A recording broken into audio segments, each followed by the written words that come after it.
Hi, in this opportunity I will show you how to link a SwiftCount warehouse to a Lightspeed supplier, which in turn is the warehouse supplier for your retail stores.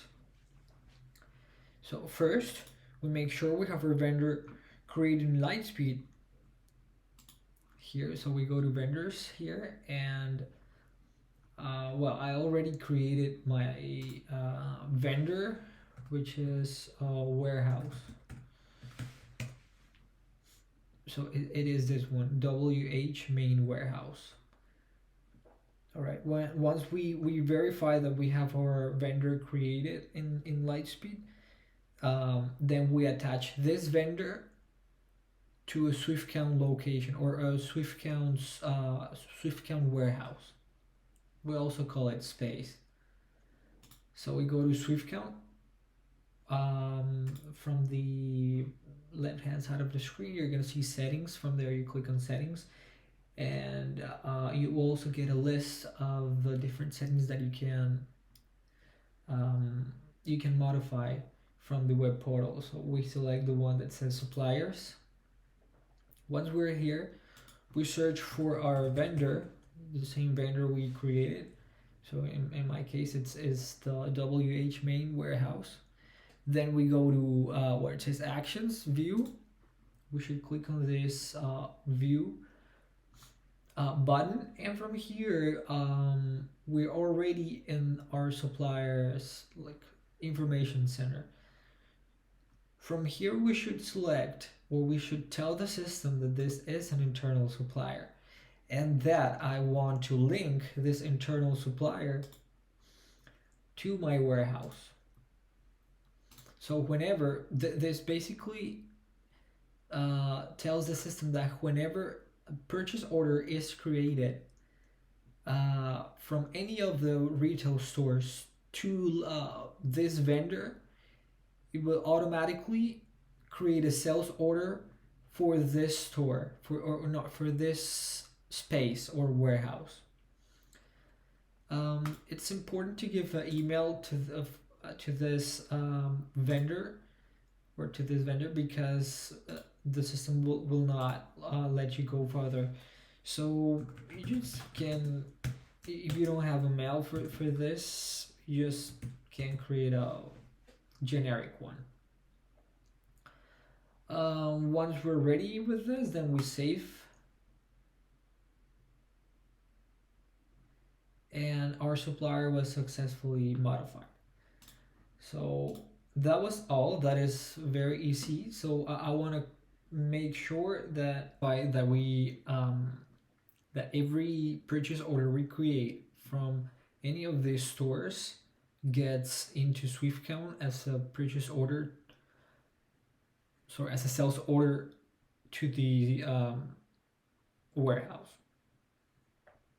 So I will select any of my stores, which I have 6 of them. I will create 7 actually. Well, it's 6 stores and 1 warehouse.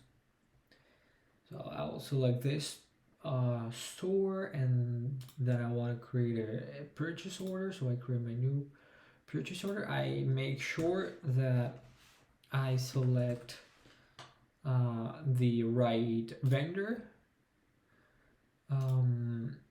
From here we make sure that we also add product, at least, of course, at least one.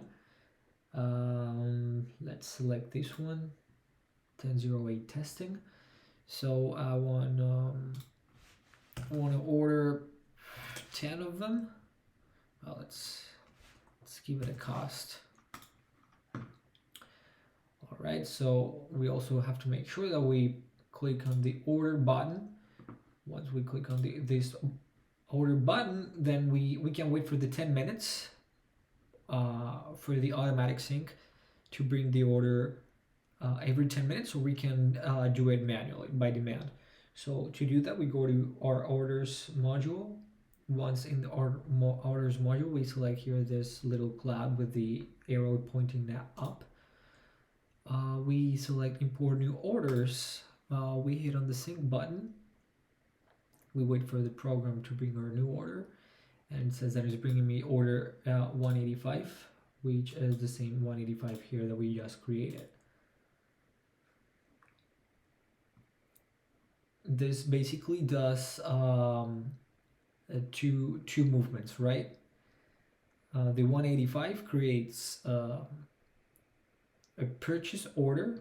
As this is a purchase order because we're in orders, so that means that there's a purchase order we created in store Ibiza, and our supplier is main warehouse. And if we go to our cells, module, then we would see the other part of the cell of the purchase order, which is the sell order for the warehouse. So the cell is for our warehouse, and our customer is our Lightspeed Ibiza store. From here,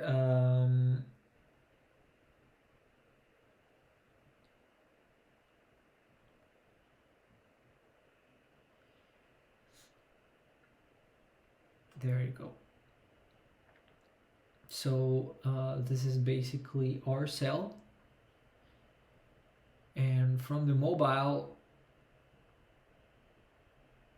I think I will create another video on how to ship orders from the mobile device. But for now, this is what you get when you do a purchase order to a internal supplier, which is your warehouse. It creates an automatic sales order for this warehouse, so your personnel or your staff in the warehouse can fulfill this order and send it to the store.